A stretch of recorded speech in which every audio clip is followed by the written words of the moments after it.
નમસ્કાર વિદ્યાર્થી મિત્રો, હું છું પ્રજાપતિ પારસ અને આપ સૌનું મારી યુટ્યુબ ચેનલમાં હાર્દિક સ્વાગત છે.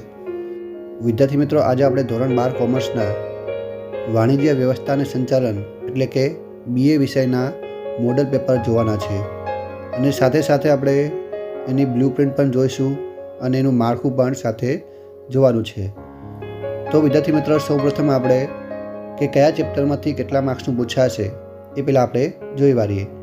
ત્યારબાદ આપણે માળખું જોઈશું અને એના પછી આપણે મોડલ પેપર જોઈશું. તો શરૂઆત કરીએ આપણે ગુણપારથી કે કયા ચેપ્ટરમાંથી કુલ કેટલા માર્ક્સનું પૂછાશે એ પહેલાં આપણે જોઈ વાળીએ.